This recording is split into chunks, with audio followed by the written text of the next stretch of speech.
Magnus. They went Earth Spirit last time, didn't they? Yeah. First. Do you get Lifestealer or Magnus?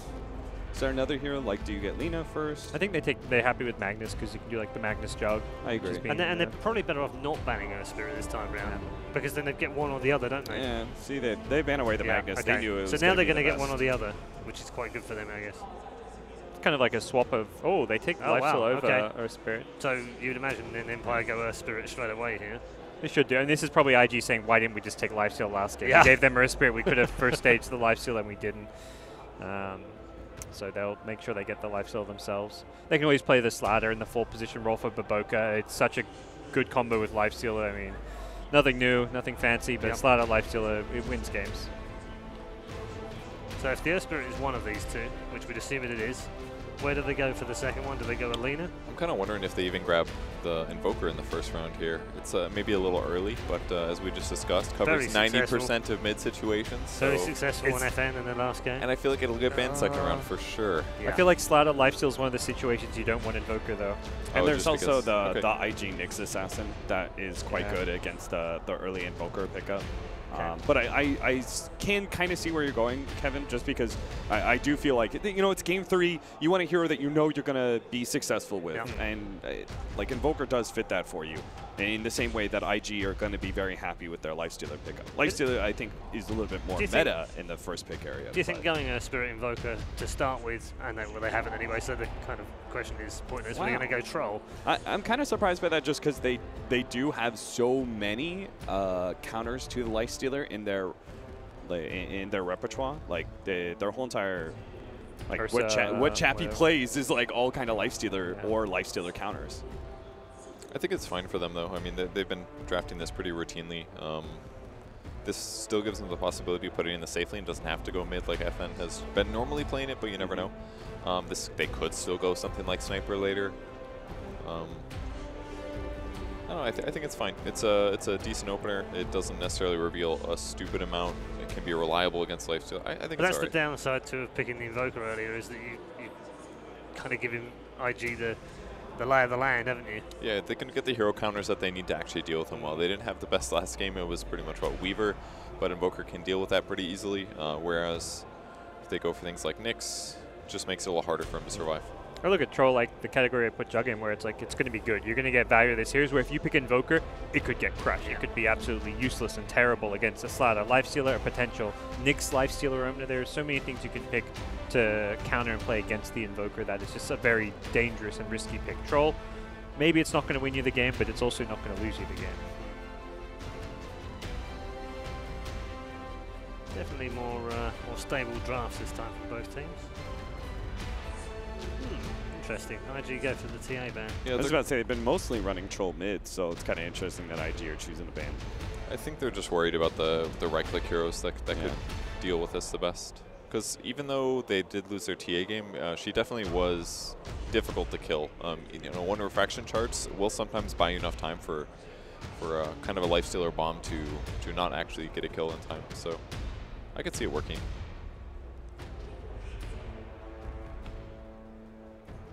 So probably more disable follow-up here for Empire. Ooh, the half and half. And they could just go back for the Ghostic Centaur, but we've seen that hero get kind of ripped apart by the Slatter Lifesteal. Not that there's many offlaners other than like what, Abaddon that can survive that combo. Maybe they'll, if IG don't ban it here, the Bat Rider. That's true. I like Bat Rider.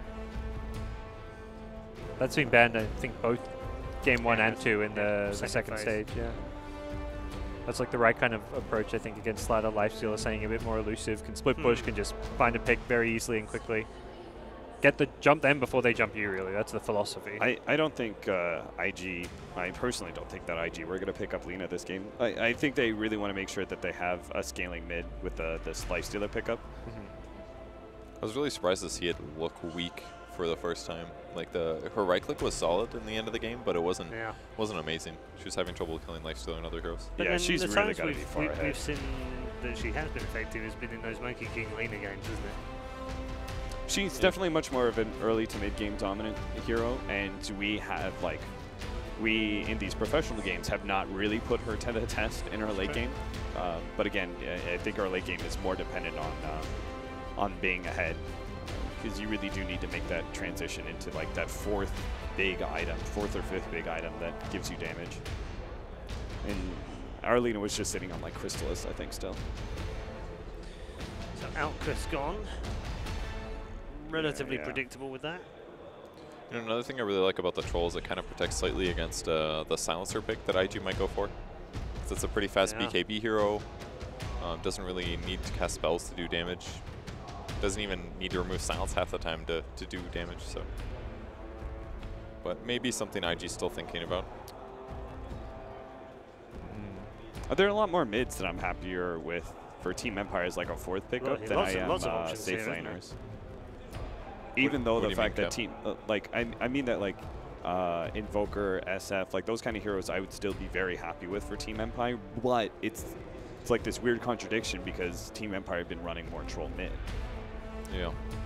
I don't feel real good about too many safe laners. Why not PA? I like the Venge a lot. I was thinking about that for because they needed a saving hero against Slordar Lifestealer. Yep. Yeah, I was thinking SD, but Venge is definitely way better. Synergizes really well with Troll. Swap whoever gets jumped on. It does. Good pick. It does make the silencer a lot better for IG. It's true. Incentivizes that pick. Helps Empire Roche as well if needed. So I think in Team Empire's favor, they're like this Vengeful Spirit will serve as this great like saving mechanism, and if they do get the silencer, then we're still primarily right-click focused for our team anyway. So like the Vengeful Spirit is still helpful in that regard because you have this aura that it's increasing the troll's damage. I wonder if they'll even do Venge Core maybe. That is also entirely possible. Could work decent in that kind of situation too.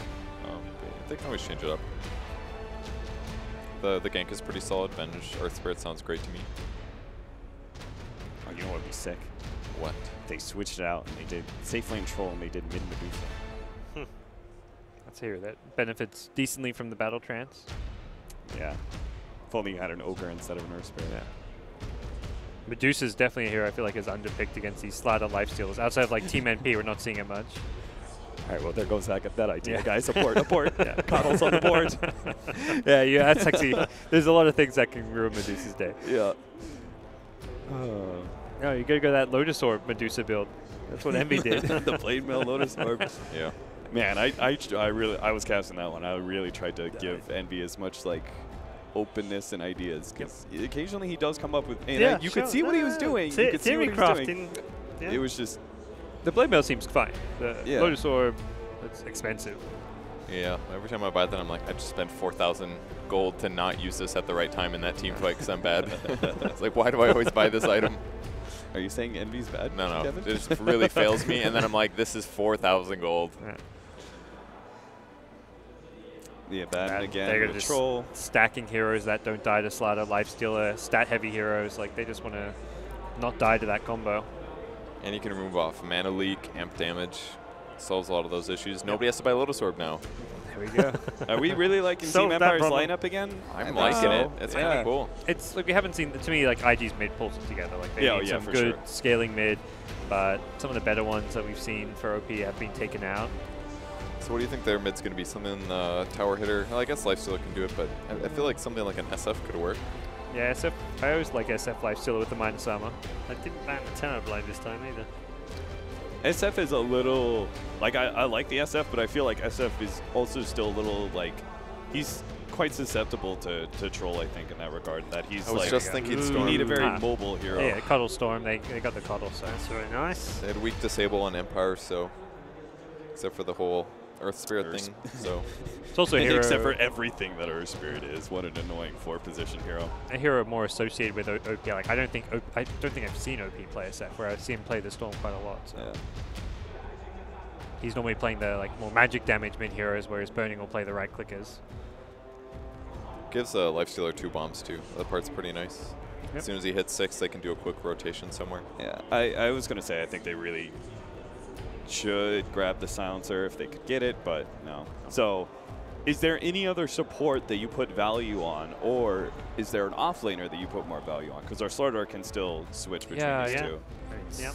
For me, it was like silencer Centaur. clearly, but Yeah. What are the offlaners? Centaur, kinda like Legion. Cent. I think Legion if it was still there, but it's banned out. Do you feel like they should have picked that silencer up? It was an earlier call on that, and they should have picked that up. I think Empire just protected their draft so much against the silencer. Like I think that's why they opened with Troll. It was like fast BKB core. They got Venge, who could maybe do core, maybe support. Like I think they just protected themselves the whole time, and it still would be a pain to deal with, but they could definitely work around it with the heroes they had. In theory, IG could have gotten Silencer, Storm if they really wanted it, rather than the Coddle. Yeah. I think they had to pick the Storm or that gets banned, but... But then other times you're playing Silencer against Troll, and you're like, why am I this hero right now? This feels so worthless. The Coddle seems like it's going to offer more utility. So do you pick up a... Do you want to run the Venge core, which I'm kind of feeling like is out of the meta? So. I think you need something way better scaling. But the funny thing is, if you run the Venge core, you would get yourself a last pick that deals better with Storm Spirit, rather than a different safe laner. Bust out the last pick anti-mage against Slider Lifesteal. You could with swap save and shields. Like it's not out of the question. He's got Troll ulti to work off of. It's not great. I wouldn't be like shocked by it. Whoa! Oh, hello. That's a bit more shocking.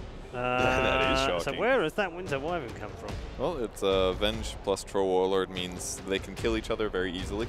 So the Winter Wyvern ult is good. They're definitely, most of their damage right now looks to be right-click based, so they can save people. I don't think there are too many other heroes besides like a more right-click, single target right-clickers like Weaver that Team Empire could pick up here. Yeah. I think that's why they banned the Slark also, because Slark would take advantage of what Wyvern brings. And that kind of gives them that solution. Okay. So different type of damage. They've got 2 types of heals now between Abaddon and Necrophos. They can kill people that are low regardless of Cold Embrace. I kind of like the pick a lot. Is it going to be at a Storm Spirit, though? Are they going to be able to 5-man? They do have really good ball with Abaddon, Necrophos, Troll, but are they going to be able to break that high ground against IG with the Storm? I feel like Empire, we haven't seen them play fast. Both game 1 and 2, IG were the team who kind of took the initiative first. Even game 2, Empire going to win, but that's through their late game play. First 15 minutes was dominated by IG, so I'm not too confident in Empire's ability to play like the early to mid game in Death Ball, but it's still, I think, a solid draft from them. Yeah, I actually like their draft a lot. Any takers for Empire to win? I'm going to go with it. I like the Necro. Okay. If you can press Ghost Shroud at the right time, he won't get a chance to. Slide out Lifesteal. Burning Lifesteal, I got to stick but with they got IG. swapped to back him up. Yeah. So even if he's late, he'll die before the swap. I stick with history, and I've seen what IG have done, and I've seen what Empire have done. They haven't proved to me that they can play a super fast pace, nor have most other teams at this tournament. It seems like the meta isn't played well into it. Yeah. You have a very minor window to work with when you're the faster team that tries to go mid-game. All right. Great stuff as ever from our 3 panel members. We'll get more from all 3 of them after the game. It's time now to head back to our commentators. Dakota, it's all yours. Thank you, Paul. Here with Fogged, of course, as we are courtside ready for game number 3. It all comes down to this, man. One team moves on to top 3. One team has to go down to the scary best of 1 gauntlet lower bracket. It's going to be a tough one. Who would think we'd see Slaughter Lifesteal at all 3 games? Slaughter Lifesteal all 3 games, and then a fun little Necrophos pick for our 3rd one here. We did, of course, have an intriguing little pub yesterday with Necrophos. What do you think about his potential here? Now going to be in the competitive matchup. Do you think this is the ticket for Empire to move on against IG, or do you think that they're going to be trying something out here? I like Empire's approach. I'm still probably going to lean on IG's lineup because it's, I mean, Slaughter Lifestealer just is so dominant, at least in this series so far, and they've been executing it and just running just so aggressively just in that factor, and it's just so mobile. That's the thing that IG's lineup has. They're super mobile with the Slaughter, with the Storm. The Coddle's going to be able to bring them around. The Winter Wyvern, this is a Q specialty. He loves this hero. You might actually be seeing a little bit of a switch up of who's playing it, but either way, it doesn't matter. We look at so the Necrophos. So I like the way that the approach is doing because now they have, like the panel was mentioning, lots of different saves for the Slaughter Lifestealer bomb. If he does go in, if he's able to get the Ghost Shroud off, he's able to negate that. They have a lot of different heals. The swap as well, being able to save somebody. We'll see, like the sustain as well. We'll see how it ends up working out. It's an interesting approach toward dealing with the Slaughter Lifestealer. Yeah, I'm curious the scale availability or how well a scaling Chappie Necrophos is going to go. I'd hate for it to be too much on the shoulders of just the Troll, but you know, we'll have to see how things pan out. Towards the bottom lane they go between him and King R. Already a deep ward had been committed, and it does look like they are going to get a nice early D ward too. So Good advantage for them at the start, and dual lanes seem to be the case here for IG. Surprised to see that it's Baboka playing the Wyvern, not Q. Even though it's a Q specialty, they do. I mean, Q is playing the Coddle. He usually plays the 5 hero, so they want the Wyvern to be able to scale a bit more. I mean, I guess in this lineup. We've seen like action-packed kind of Wyverns, maybe way back TI5 qualifier Navi. So Nico Wyvern fogged, like that was okay. I'll just kind of get the most out of my Arctic burns and zone back and be a bit proactive. But speaking of proactive activity, mid lane Maposhka. Unfortunately, not going to get the connection on the first rolling boulder of the game, but he is doing his best to zone back fellow Spirit OP. Yeah, the Wyvern, like they mentioned on the panel as well, there's a lot of physical damage coming out for Empire's side, so they would go for that. And then the Necro last pick is kind of like that balance for it to just be able to kill somebody through. And the Winter's Curse also to be able to set up versus Troll. I mean, if anybody's sitting next to each other, you can blow them up almost instantly with Troll and Venge Aura coming out. Wyvern's also typically a good Glimmer candidate, and that could be nice to have against the Necro. A lot of different things. Glimmer candidate, he can set up for good like crush combinations as well with a nice curse. Definitely intrigued to see that value begin to come to fruition. I like that Empire adjusted as well with the Necrophos, not only for the Wyvern, but versus the Coddle. Blinding Light is immensely powerful. When you at least have like another spell damage thing on top of it, you're at least able to counter that.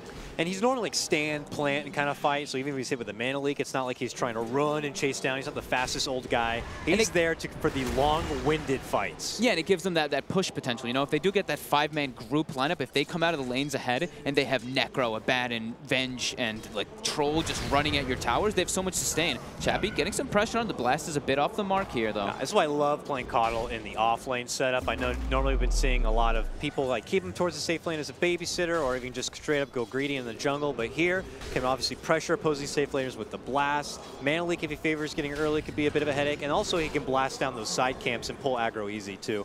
Here he gets a nice D ward, so vision going to be taken away from both sides down here. Good eat. Double regen. Since he only has one. Yep. Just a couple tangos. Top Ghost Stick gonna get some pressure on him. Shield is on cooldown. He is getting pressured pretty hard, but Burning is also with all those creeps on him with the Curse of Avernus. He's able to. He must back up. Baboka shows himself with that Arctic Burn, but now he'll have to wait what feels like another eternity before he can even dish out another one. This could be where OP goes down.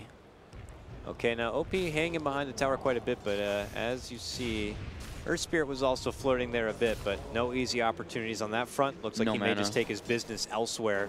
Slardar down here in the bottom lane, bit lonesome as Coddle is going to be taking his business elsewhere, would appear, or at least making some stacks on the side. So we'll see if Slardar does overextend himself down here in the bottom lane a bit and get punished. But it does look like King R's doing a nice job keeping him zoned back. Yeah, Q's just gonna farm a bit in the jungle. Kind of that like stock what that we were saw mentioning. from Faith in that one game. You know, the earlier you get your Ags, why not, right? Doesn't want to have to be like doesn't want to sit top. Doesn't want to split tri-lane experience. He doesn't want to sit bottom to sit sap experience from the Slaughter either. So jungling is perfectly fine for him here, stacking a little bit for OP and for Slaughter. Now, the Troll Storm lane, not one we see every day, but Troll certainly having a pretty damn good start. 22 with 7 denies to the 13-1 of OP. Does this begin to change a bit, though, as the levels come online, obviously, for the Storm? We know, of course, he gets a surprised ulti. He becomes damn near hard to gank, but does the 1v1 get any easier, or is this like Troll through and through? Well, the Earth Spirit started there, so that's why he has like a bit of an advantage. So the advantage is going to have him coming out ahead, but it's like a little bit, maybe a little bit Storm favored, but you don't get vision from the axes, and Storm's at least able to push the lane in constantly, just a bit better than Troll Warlord is able to, since Troll has like a high cooldown on his ultimate, or on his nuke, while Storm can just spam a couple remnants, push it in, and go for the runes. We saw Mamushka there able to kind of go deep and take the enemy bounty rune away. In the meantime, XXS will be able to get the creep wave under his tower to work with. As Coddle heads back to farm, they had that ward planted there, and they could rotate in for the old man right now and take him out. But they're hoping for a lead-in roll, or just a lead-in easy magic missile. Wave, rolling boulder. That should be your first blood. Easy setup, and that ward will pay off. And it's going to be Empire striking first. Good first rotation, recognizing the Coddle wasn't on the map or anything, and the ward that they had down, able to see him. Easy setup for them. Now they surround and pressure the bottom lane, and XXS could quickly find no home for himself as he rolls in. You're going to see a rotation now come out. Baboka Helps out with the cold embrace. King R. Blocks the way, and he puts a TP. Oh man. Face first Nice with the play tree. there. He can't believe it. And they're even going to commit an Arctic burn just to fly over the trees and make sure he's not there. And that was a nice little branch play. Good thing he had a TP there. He actually had a clarity running too, so he got just enough mana to be able to TP out there. An effort there to move in and get the grab for the Slardar. And it looks like as Storm steps off to work with the jungle, they'll hand over Q to the lane, but obviously FN going to be super satisfied with that. Just feeling like he got punished a little bit in the laning phase, and then just the risk of being roamed on from the Earth Spirit and the Venge. Rather just go to the jungle, give the Coddle the lane. It's just the safer move. Speaking of handing over lanes, it does look like Burning has had the top lane pretty much to himself. 39-11 CS, while Abaddon's been kind of working with the jungle. Not really an easy matchup to kind of, go melee on melee with, so he'll find his own farm on the side, but this is a good head start for Burning. OP now's got his level 6. Probably just going to see him go to the jungle again still anyway, but they have to then begin to share the top half of the map because the bottom is still being overrun by Empire members here. In fact, they know that Empire is going for this, so they pinged them out because they saw them rotating with the ward. But do they want to rotate anyone in? I don't think so. Get out of here. It looks like they knew that. They were even pinging it out, like indicating that they knew that was coming. I just that they didn't probably have any TPs to be able to save him. Not expecting him to get bursted down so quickly, but Necro being 6. Baboka has to return. He was just floating around heading to the top lane, but he might have to kind of stick down here now. This is getting a bit out of control for Empire here in the bottom half of the map. Q's going to blast his way through this mid lane as much as possible. You hear the sound of the troll farming his way through the jungle. Probably going to be handing over that mid lane, I imagine, to some sort of support, but it does look like Earth Spirit's kind of heading back to the mid lane before making a new attack elsewhere. Abaddon has been pretty much all jungle, so total respect of passive farm, at least at the start for now. At least until the return of Miposhka. Here comes XXS. Ooh, magic missile to the face will stop. Chappie getting some pressure on him, though. Man, Chappie gets hit hard. And then he gets healed up by popping off 2 spells.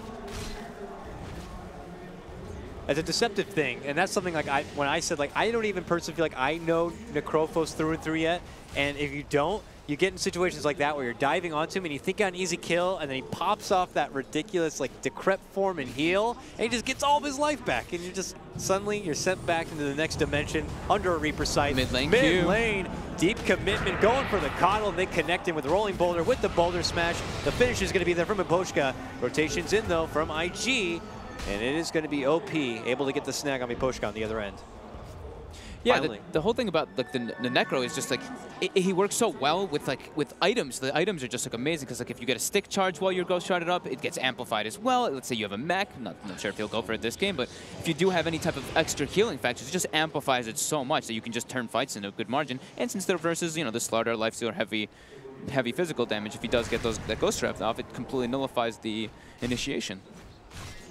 Looked like he went the Midas too, so it's a greedy Necro on this one. Mm-hmm. Wants to be able to scale since they, it's a troll lineup, and he doesn't really, like, what does Necro really gain from a troll ulti? Pretty much nothing, so he wants to be able to scale into the later stages game because you already know that they're playing versus Storm, Lifestealer. Like, this game is going to definitely go to the later stages, and that's just the way that Dota is being played right now. It's not really, we have to break the high ground in 25, 30 minutes. You have to just take it later on because you have to be a bit greedy. But if they're playing it greedy and slow, as we see a smoke now develop here from Empire, making their first attempted move all the way over to Burning possibly, or maybe trying to catch up the Storm. Either way, I feel like that could slow down the role of Empire trying to push for objectives, which they did struggle with in the first game. Now, as long as the supports are moving, OP has been spotted. They'll roll right in for him. And that man has been seriously mugged, but no, he's able to get the jump and out. Not enough lockdown. Level 3, no grip leveled yet. Obviously makes it a bit more difficult there for Empire. Yeah, I like what they're doing though. They're keeping the aggression. Like you said, they don't want to get stagnated in this point where it's like, oh, we're playing greedy, we're not making stuff happen on the map. Keep these supports running around the map, keep them having everything. Even Ghostic was getting involved in that one, which was a bit surprising. Yeah, he had been obviously far from his lane, now making a return to mostly kind of wiggling his way through the jungle and keeping off the radar. Now just get back to the opposing lane of Burning, who still kind of sits at the top, I imagine, both CS and net worth. Just kind of one of those things you'll eventually have to deal with. Empire will look to elsewhere, though. Blast continue to fly out as they keep Empire's mid lane push at bay a bit. So OP's just, yeah, still just farming. Everybody's just content with still farming for a bit, waiting for those first few item timings that we tend to see. The armlet coming out for lifesteal will probably be the big one when Burning just makes that, you know, that rotation, the Burning rotation that we've been seeing every single time. TP to the bottom lane, pressure the tower. We'll see if he does it actually any second now. I think he actually might. Yeah. Looks like he's going to the side shop, picking up the armlet at least. Yeah, actually, we tend to see him usually pressure his safe lane tower first, right? And then he makes the move to the enemy safe lane. But we'll see, maybe this rushes it. Lead in roll. Cold Embrace going to help not get the finish there, and they couldn't get it done. It's going to be Miposhka going down first. This is an Empire lead in gank, and they can't get a grab yet. Now with the Spirit Form coming out from the Kata who reached level 6, he blinding lights them back, and that gank will be thwarted. Ghost Stick even TP's bottom to try to help. So now this is the opportunity where Burning gets to pressure that top tower, as we were mentioning. And delicious farm from Burning here. It looked like he had the option there. He was like, I can TP bottom probably, and we might be able to get a follow-up kill on tower eventually, but I'd rather just get this tower. That's what Burning likes to do. He likes to claim his safe tower, then make the move to the enemy side. So I want to see that coming out any second. Now we do see Miposhka in position to try to put a little pressure, but it's a lifestealer. And it's a Burning lifestealer. Yeah. Miposhka alone just looking to lead some XP for himself, or at least awaiting the approach from Ghost Stick, but even them two won't have anything to save with Burning. Here we go. Now Burning to the bottom lane. Here we go. That tier 1's done. Let's get the next tier 1. This is typical IG now. And the pressure on Empire to kind of, you know, expect it coming. And the big concern is that they're closing a little bit of map control, a good amount of map control here, and this tower bottom is pretty much going to be XXS's Blink Dagger, and that's when the acceleration just happens. Blink, it's pretty much, is Empire in the right position? Ooh. Yeah, it's bad. But they get what they need. Empire have taken the opportunity, though, to kind of invade IG's territory a bit, get a couple of deep wards down. This mirror movement that we tend to see. Yep. But it's more like IG mirror to the bottom lane to take a tower, and Empire kind of deal with it at the top. I don't see Empire really able to kind of push on forward and easily secure the tower, though they are pressuring it now. Curious to see if IG want to do something about it or not. XXS, I think, actually missed the last hit on the tower there. I think him and Burning were trying to go for it, so he's just shy of that Blink Dagger, but he's going to have it any moment now. Tier 1 are going to drop, but IG not going to react. Yeah. They're going to play their own game. I think this is the better thing for them to do. Trade, go for that mid tower now. Yeah, just avoiding the fight altogether and going for their own easy bread of a tower here in the mid lane. You look at IG's lineup, they have more of like we've been seeing it like time and time again, not every single game, but the team with like the heavy initiators, the multiple forms of initiation, tends to be able to come out ahead in a lot of these fights. You look at their lineup, they have those multiple forms of initiation, while Empire, theirs is more like they just need to be this like death ball, like this like unit, rather than like going for like these solo pickoffs with like this Earth Spirit setting everything up. But death ball in this meta, I don't know, gathering under tower really helps the armor of the opponents and stuff. Like, it's just not that kind of game anymore. But we'll see. Maybe rallying behind the power of the Necrophos, it could be good enough. We see Miposhka here avoiding some trouble in the bottom lane, able to get off a nice two-man stun and grip. Will allow him to make it away. But you can already feel IG happy to kind of push in for pickoffs where available. Straight to the Bloodstone here for OP. As he gets closer to finishing out the Soul Booster, we see FN here nearby, roaring his way up into a Yasha now. Yep, all the meanwhile, our little Keeper of the Light just hiding under the radar. Nobody really knows who's. Oh, look at this. He's halfway to an Aghanims. That's what you do, man. Tranquils, and then, of course, you got to get all the move speed you can. A couple of TP scrolls, and then Ags. Ags wards gem. He's going to have it very early, and that's going to increase the mobility, and it's going to increase the pressure onto Empire, too, because they're going to be able to pull the Storm to one side of the map, TP the Slaughter to another, and just constantly be able to make moves all over the place. And Empire's lineup is a bit... Their mobility is lacking because they have a Death Necro, and this is just going to be pickoffs that are going to happen every single time there's a ward, every single time they see these opportunities. It's going to be happening. It's a very immobile lineup that Empire kind of did draft right now. Condolences to Miposhka there and his family, but he is gone. Game now 3-3, but it certainly feels a bit more heavy-handed at the moment, at least for IG. After taking that sweet narrow pick, we see Empire pressuring the mid lane as much as possible. it's like they picked this Wyvern, it seems like, for the, obviously for the troll and everything for the physical damage, but also defend the tier 1s. Just defend tier 1s. If we're able to do that and we get map control across the board, that's when the Storm, the Lifestealer, the Slaughter just can go running around every single time and find these pickoffs, because you force a lane in, somebody's going to get caught every single time you force those lanes in from IG. And Empire just have to be at risk of watching their positioning. You'd hate for that Wyvern to be using Troll as his greatest weapon against you. So they do split apart and look to attend to mid lane. And he's going for the Solar Crest build, which we have been seeing much more common on the Wyvern. We did see it used to get picked up, and then it got rebuffed. So now it's going to get picked up, and they're Dire, and they have Slaughter, so it all synergizes really well, and especially with the Winter's Curse. If you Solar Crest somebody in the middle of a Winter's Curse, their allies are pretty much going to kill them very quickly. Nice build up here for IG. Empire continuing to grind away in the farm, but they continue to get hit here. A jump in now, looking for Chappie. Toss out the Decrep. Here comes assistant Ghostchick trying to be the paramedic, but he's not going to be able to assist him. Chappie going down. A hard hit for Empire here, as not even their own jungle is feeling safe. That's Picking gonna out possible wards. They're going to have to get in there and try to debunk the vision, but there actually is no vision there for IG. They're just happy to cross the river and keep tabs. It's them making all the aggressive moves. Empire can't really make it. Speaking of aggression, Empire now goes for one of their first moves. Let's see how it goes. Swap back to set up a magic missile. Can they finally bring down the Wyvern? Yes, they can. It takes 3 of them and a lot of skill power, but they will finally get him down.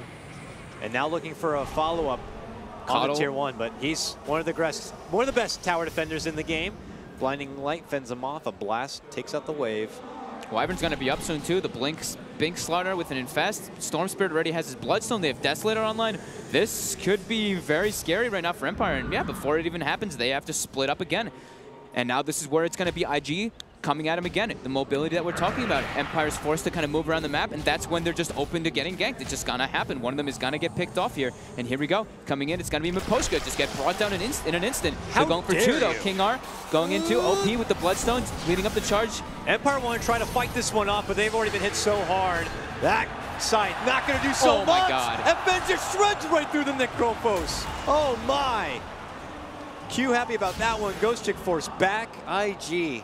That's a fight. Was that a Baboka? That was Baboka's solo kill, right? With the curse on the. Yep. With the amplified, with the corrosive haze on top of a medallion. Necro just gets destroyed by FN. FN's like, I can't stand near anyone on my team, or I may be at risk of taking them out. With that kind of power. The mobility just every single time. Yep. Empire's going to split up. IG's going to get a catch or 2. I mean, that was just Empire denying the tower and hoping that they were going to walk away from the lane. Yep. But the chase from IG is just out of control here. And those were Bloodstone charges. So that's 2 Bloodstone charges going for OP. Ooh. All right. IG, you got to be feeling pretty good. Back to the lanes and farm they go, claiming another couple of lives. Empire hanging, though, with the farm. Troll works his way from camp to camp. And keeps them at the top here for now, but just Empire as a whole don't nearly bring as much fighting power at the moment. Necrophos is a great hero, but really does depend on those items and depends on that build-up. And we've seen him go down twice straight. He's so immobile, He's just going to be prolonged really that much further. Yeah, he needs to have the Abaddon near him. He needs to have that swap nearby to bail him out. He went for like an early Blink Dagger build, which is, I mean, I feel like he kind of needs it in this game, but just unable to really be able to get around the map just because of how much faster IG is with their heroes. IG, again, forcing engagement. They try to force something on the Abaddon. He pops his ult. 3 TP reaction from Empire. IG just runs away and resets it. Just manipulating Empire in this game.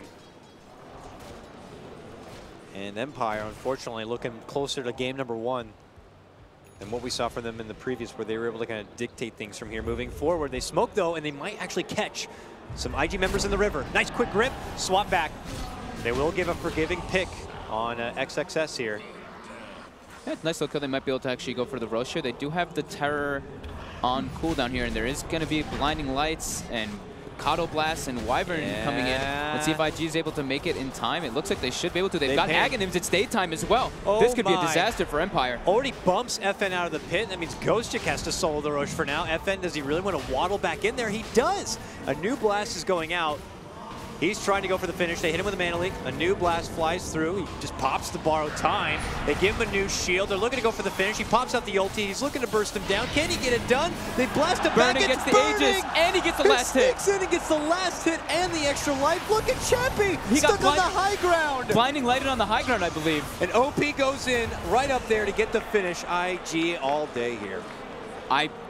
I don't think that they can go for that move. When you're playing versus Coddle, Coddle just got his Aghanims. It's daytime. That's like IG's move to just go in. Burning even gets the last hit on the Roche, gets the Aegis as well.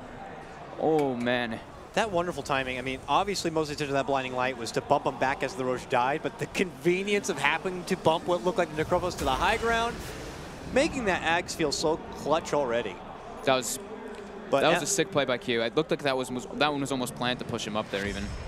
We're going to catch a glance on this on the red side. I'm going to be taking a look at Chappie. Let's see Q's positioning. But look, as he bumps back everyone from inside the pit, it was also like a double. bumps him It was up. a double. Oh my goodness, that blinding light. Not only securing Burning there, just throwing Chappie on the high ground, just stuck up there. Oh my. That is the most fortunate blinding light ever, I'm pretty sure. I think even Ake liked that one. Here, though, Empire, I mean, the way they just had to throw themselves into the pit, do you think that for them to even keep afloat in this game, they had to go in there and make that decision? I felt like after they were bumped out the first time, you may be like, okay, well, we can't really do this. But the way they were just so persistent, they make it feel like they just need it. But maybe inside their booth, they feel like that's what they needed to do.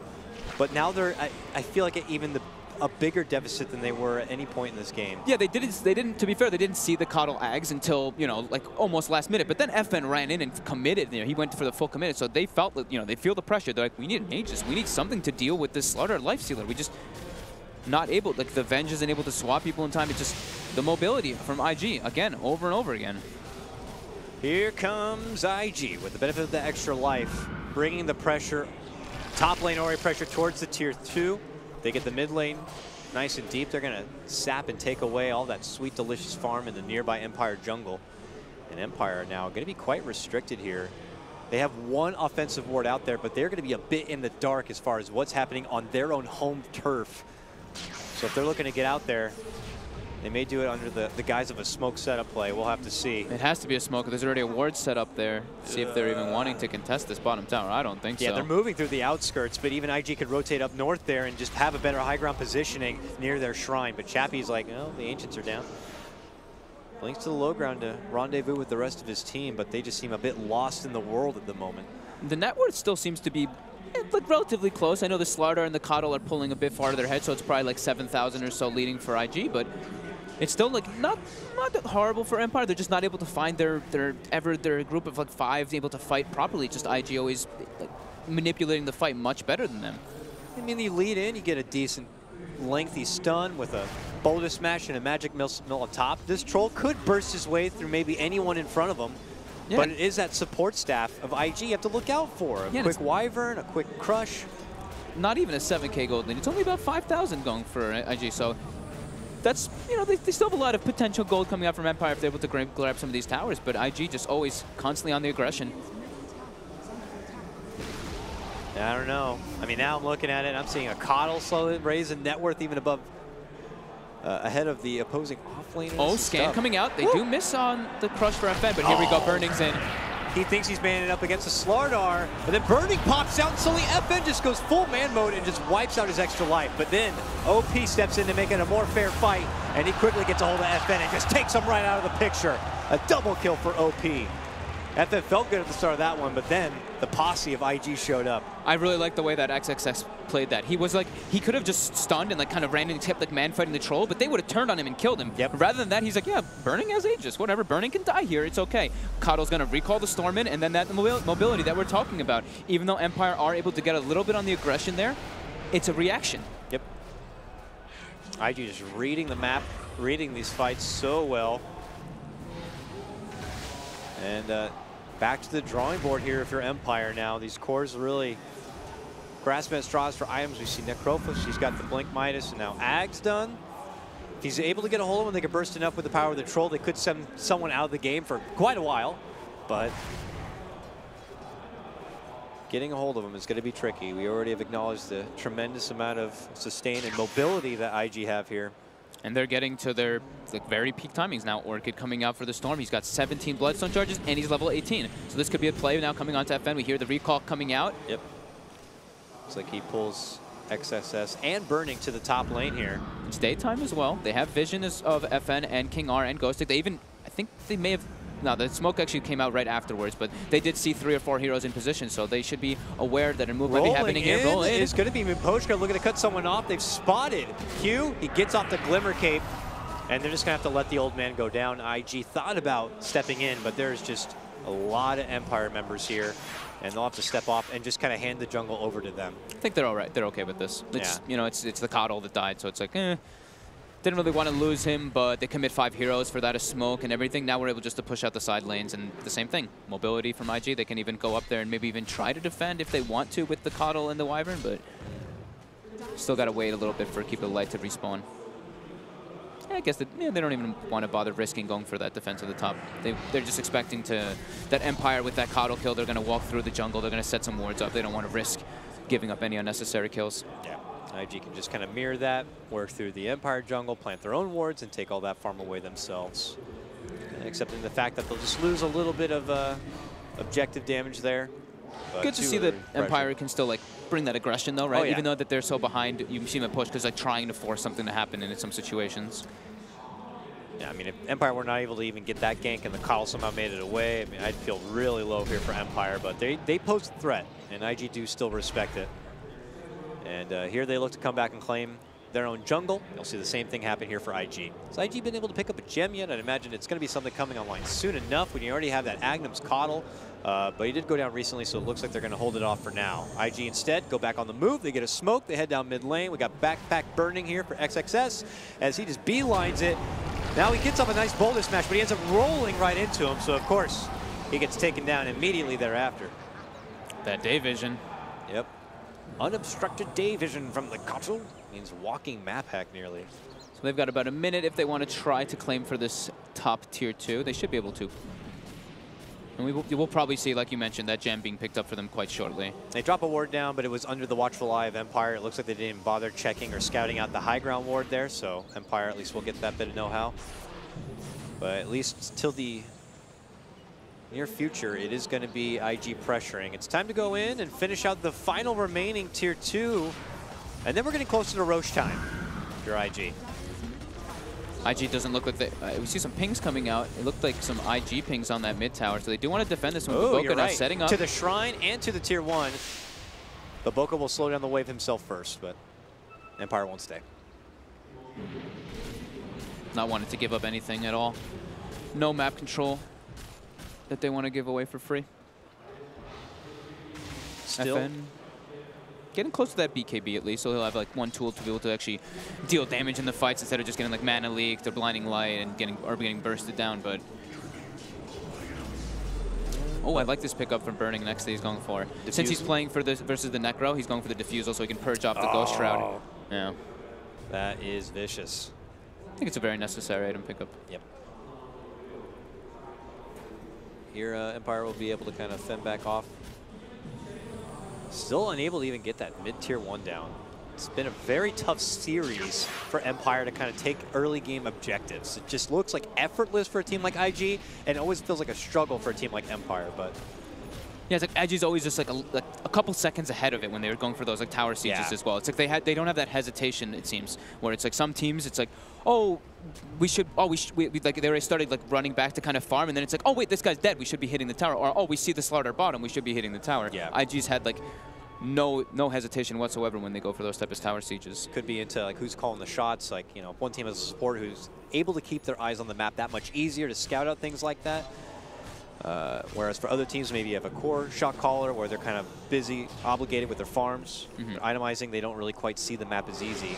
Scan out on the Roche pit here, it looked like from Empire. Did get a bit of a read. All right, Burning decides the Basher into the Abyssal Blade is probably going to be a little bit more important. He still has the Robe of the Magi, but he decided to just buy a full Basher for now. So he can, that's more so he can man fight the Troll. Diffusal so he can kill the Necro, Basher so he can man fight Troll. And I think the Necro is less of an issue right now compared to the Troll, as we saw before. When Burning lost that Aegis, it was like, he's like, I can't do anything. Here though, Empire though. Solar Crest online for Abaddon, Lotus Orb as well. So now he's going to have tools to remove not only the Mana Leak from himself and have the shield for somebody else, or vice versa, but also to remove the Orchid that they saw picked up by the Storm, which is very important. Empire, they could consider round number 2 inside the pit. First round didn't go so well for him. It's not quite daytime just yet. Coddle does have a gem on him, but about 2 minutes until day. Scan was dish out there. They begin creeping in. Roche to just below half of his life. There goes Troll looking to commit the call. Are we going to see a fly-in? There goes the blast, lead and crush. OP not going to go inside the pit yet, but they are going to be able to blast them back and away. Will IG stay and fight, or will they turn and run? Lockdown on the Slardar, not quite enough to go for the finish. Burning pops out, looks to isolate the Wyvern ulti, will help get the finish. Now he goes for the next target. Unstoppable for OP as he finishes off another. Now has no more mana to work with. A chomp of the cheese. And Empire step away here. They take their Roche and they get to hold on. They don't look like they're done. Oh no! IG continue to chase. Get a wonderful crush and now look to go for Ghostic, who has to turn their attention away from the rest of Empire. Oh, he gets his minus off before he dies. Ah, That's what the I was like, I thought That's like, the win. Maybe he's trying to go for nope, minus is up. Got to get that minus up before you die. He still doesn't have dieback, or buyback rather, but here come IG now, thinking about a push into the high ground, or hoping to force out a buyback if the one was available here. A swap is forced out, but now Burning looking to move in. They blindly land him back and they get the finish. Q gone, 2 down from Empire here. And what could be for a final hurrah of the upper bracket? They get the silence grip with the cold embrace. They keep an OP alive, man. They can't get him down. He's able to run back out and step away from trouble. Empire can't even get the one forgiving pick off. Oh my, and he's so low on life, he's gonna TP back home. He can even get recalled if needed. Yep. And it looks like they're looking to keep this kind of aggression going. No fear from coming out from IG though. The Roche was cleaned up and they just go straight in again anyway. Yep. Just that, I mean, that mobility, it's pretty hard for them to really catch the Storm now with the amount of mana he has. Sure, they have like the lockdown from the Earth Spirit, and it's, I mean, the Venge, which is okay. It's not really, not really the best versus Storm Spirit. And once he has this much mana, he's able to just like ping pong back and forth. Yep. And when whereas there's this Lifestealer who's just chomping down your cores so fast, it's like, oh man. You have to make the decision of who you want to save and who you want to just let go. Yeah, that's the thing, is that most of the supports are using all those great lockdown spells for more defensive measures just to save their cores in the trouble. That means that the Storm is even more free to go crazy or make it out from trouble, as seen there. But IG not looking to let up, regardless if this Troll has the extra life. They feel there's blood in the water, and they want to go for the finish. They jump to the high ground. They do! Beautiful two-man catch right there from IG! And they're going to look to go for a third. Goshen gets off the borrowed time, but they are slowly looking to walk him home. But Poshka tries to help him out with the stun, but now they set him up as a sweet treat for later. As they move in for the icy dessert, they get it done. IG, a recipe of disaster here for Empire. Did they have the vision? They had that deep ward still, and they committed right into the high ground and got that beautiful setup from XXS. This guy is just so wonderful on these initiating offlaners, man. The deep ward and then the Coddle Day Vision just catching a glimpse of him. 2XX gets a nice two-man crush with the Venge standing right next to him too, so they can't even try to save the Necro. Necro just gets brought down instantly. This Slardar Lifestealer Lifestealer combo is looking to be just way too powerful. Forced in, XXS gets the crush. This kid is styling on him.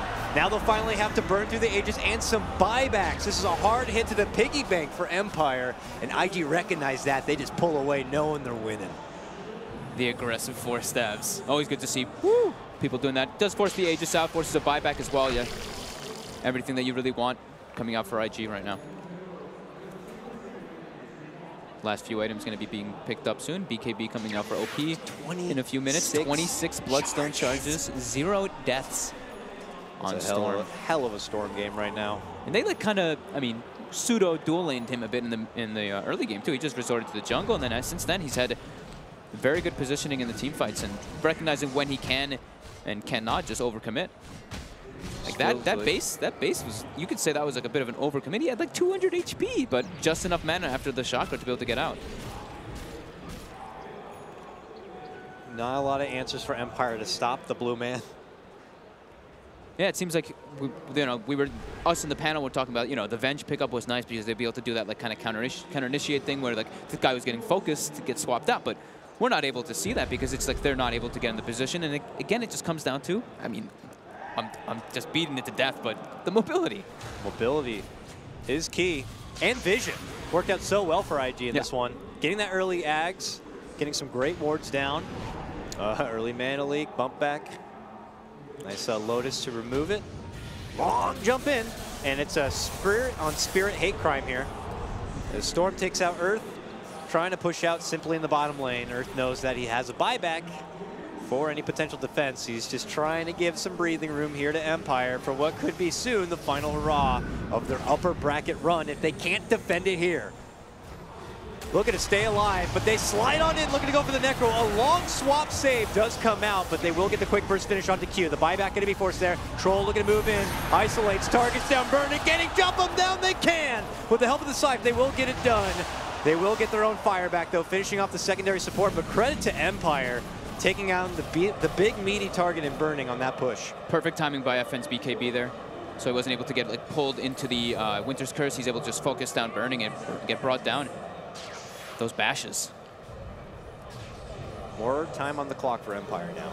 Also, it's a shame that you guys can't see Dakota right now because he was troll right now. He was literally beating the crap out of the desk. They only give us one monitor and no computer. That's all. I have to charade it or something. IG recognizing and respecting Empire on their defense. Know that they'll have to wait a little bit longer before they'll be able to close this one out. 36 minutes in, 21-8 feels like a pretty heavy-handed advantage. But look at the credit to FN. Still holds highest net worth in the game. Overall, though, as you can see, wow, it is all IG on this one.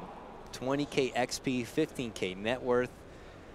The big pain for Empire is I'm just glancing at these two little supports at the bottom of the net worth. 1,700 for Arvenjana, 2,700 for poor Mapushka, having just much rougher game than his other Spirit performance.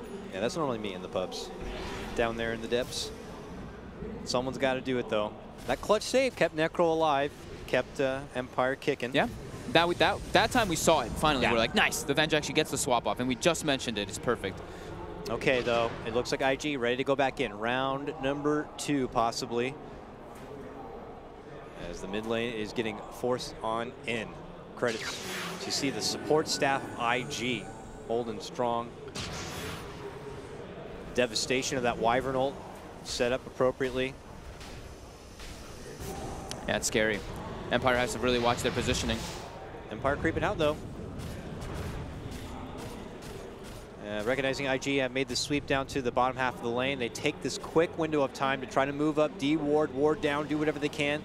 Warding up the high ground again, but IG's deeper ward scouts him. And look at Q, old man Q, he's like, I'll lead off the charge. Moves in, tries to go for a D-ward, but that's when Chappie jumps in. That's when OP jumps to the back lines. Moves in, gets the quick finish, taking out the Earth Spirit. Now he could be focused. He pops BKB and steps back, but they find a swap target. Nice blinding light. For Baboka. They separate with blinding light, and that's when they initiate. Look at the go for FN, and they get it with the burning bomb. Troll goes down. Follow-up's going to be there for Chappie, and they have no Troll or Chappie buyback. This looks to be it, and it is over. Empire to the lower bracket. IG managed to get it in game number 3. 30 Bloodstone charges. OP just going out of control in this game. Damn. Let's let them hear that. I hope that's picking up for you guys right now. Everyone going crazy in the house right now for IG. Credit to Empire. They give him a strong fight. They make him go to a game 3, but that one pretty convincing. IG taking advantage of all the tools in their arsenal and their draft. But what would you say, man, the big tipping point? We gave a lot of credit to a lot of things. The vision, we gave a lot of credit to the mobility. What was it, though, really, for IG? I think the mobility was the big one. Just being able to always choose fights, make the fights happen every single time. And it's Empire just kind of like reacting in a way. But then that Rosh. I mean, that blinding light pushes Chappie onto the high ground, pushes the rest of them out of the pit. Burning walks in, gets lasted on Rose, grabs the Aegis, and then they just, even though they already had a pretty commanding like force on that game already, that was just like making it even harder for Empire to really do anything, do any aggressive move. Now Empire will have to fight their way out from that lower bracket. IG, though, move on, secure top 3 in a super hype series. Let's send it over to Paul and the panel to see their thoughts on it. Yes, thank you very much, Dakota. Congratulations to IG. They also confirm a top 3 finish here at the Dota 2 Asia Championships 2017.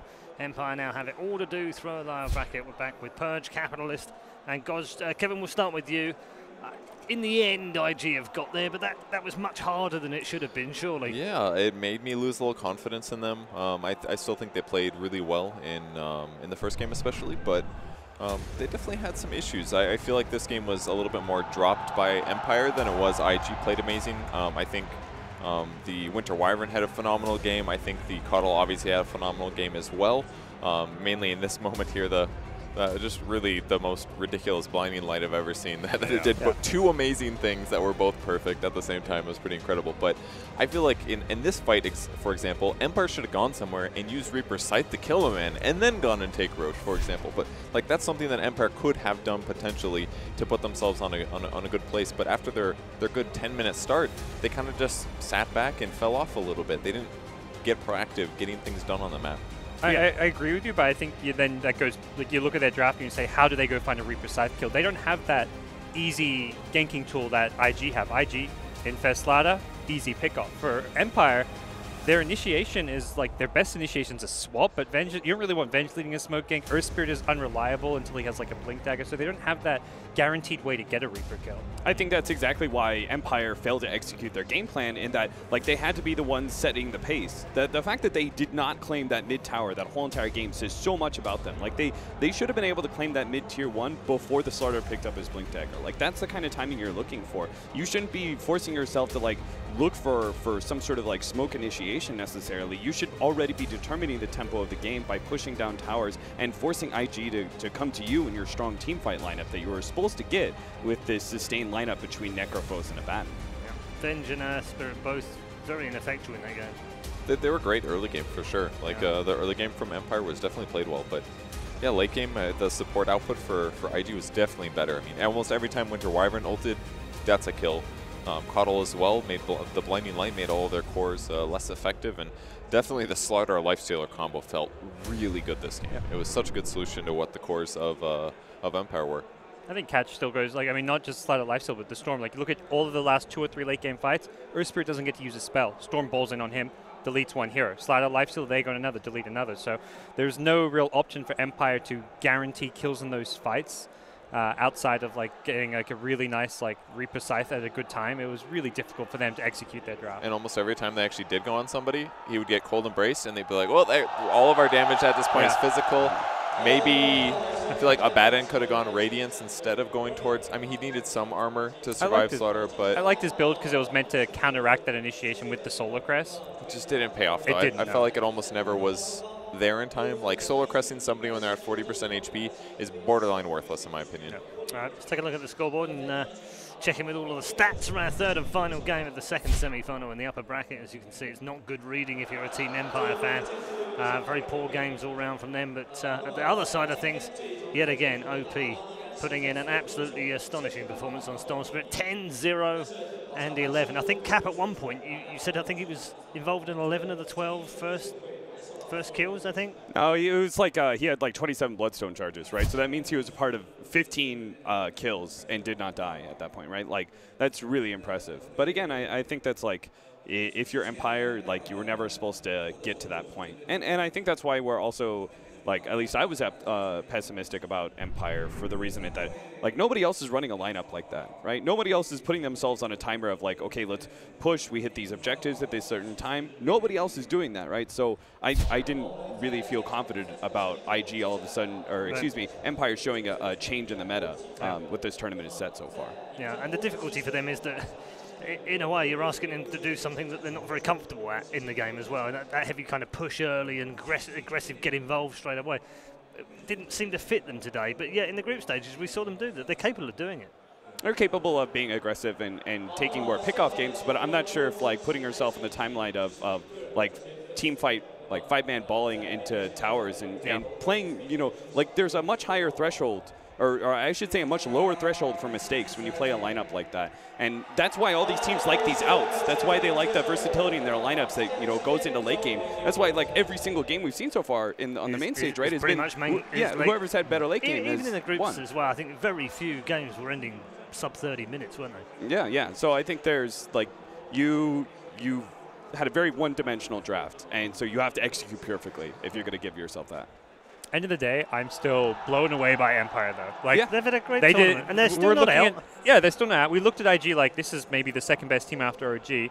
Empire just won a game 2 convincingly. Game 3, I'd say, despite how like that Roche mishap and everything, like they were down 8 kills to like 20, it still felt very close. And like those team fights were on a razor's edge. Like a couple of those cold embraces to save Reaper heroes, like he used it very early, could have gone Empire's way if he was a bit slower on those. So I feel like Empire were very competitive in this series. Yeah, going to be a dangerous team down in the lower bracket, and we'll find out who they play, of course, a little bit later on. Our next 4 matches are all from the lower bracket, all best of ones, do or die, stay or go home, and some of them have got a very long trip home indeed. So those are the 4 that are coming up next. We have got a social media Reddit thread going on right now. You can contribute to that if you would like to put up some more questions. We're going to take one more now. Abaddon 0% win rate. Lol, why do teams keep picking this? It's not always about the win rate, though, is it? Well, viewers, because they're stupid. And you're smarter than them. What's the actual win rate, though? It's not 0, surely, right? It is 0 right That's hard to defend. Does that include group stage? now. Yes. No way. No way. Really? Really? Damn. Yeah, I got a feeling it is. I feel like I've seen the hero lose a lot.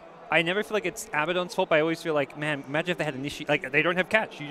I think that's problem number 1 with Abaddon. Majority of offlaners that you need, like if you have a lineup without catch, it's so hard to play the mid game. It's so hard to make moves. You can't smoke gank easily. Like that game there highlights that. How do Empire find kills with Reaper? They have no one to initiate with. Meanwhile, there's Slada, there's Centaurs. Like these heroes just seem to offer something that Abaddon doesn't. Abaddon scales maybe better. He gets his Midas, gets Radiance. I don't even feel like his items scale well. It's like, oh, what item do you get on Abaddon that like is just changes the games? Oh, I can lower cooldown Octarine for my shields. Oh, at some point I get a Blink Dagger so I don't die. Right? Your team just dies, like, and then you're just sitting there. It seemed like kind of Radiance. the hero was like a flavor for a while because players forgot how to verse it a bit. Like it was like this flavor offlaner that everyone was like, man, this Abaddon hero is so annoying. You can't zone him.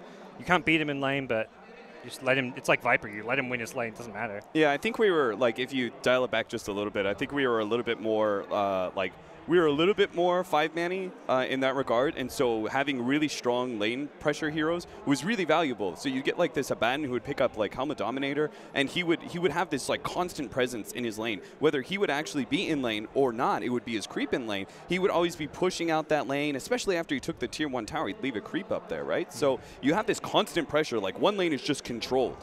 And so at that point in time, like that feels really valuable when you've got the very early tier 1 tower down, when you don't even have to make a rotation. And in fact, Abaddon can make rotations to you and still keep that pressure in that lane. I think that like that's really good. But honestly, I think the biggest answer is the fact that these teams just aren't hiring stats people. So I think that's hubris on their part, you know? Like if they just had a stats person picking up Dota buff and seeing that 0% win rate, then maybe it would all be changed. Maybe it's the Midas. Midas and what do you go? Was it MSS who tweeted out like, can these Abaddon stop buying Midas in my games or something? The Midas into Radiance, maybe. But that game, did he need a Midas? I don't think so.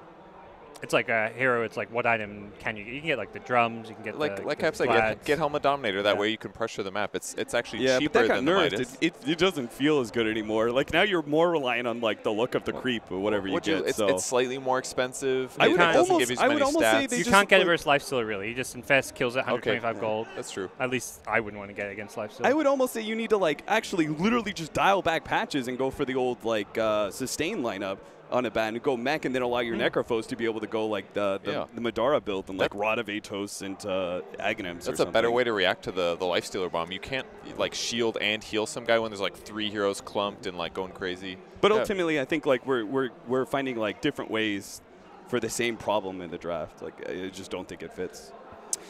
Well, there you go then. That was a fairly lengthy answer to a very short question, but basically, he's rubbish. Who knew? We are going to take a break right now. We're going to refresh our panel and get some fresh blood in here as well as we head down into the lower bracket for 4 games. Stay tuned.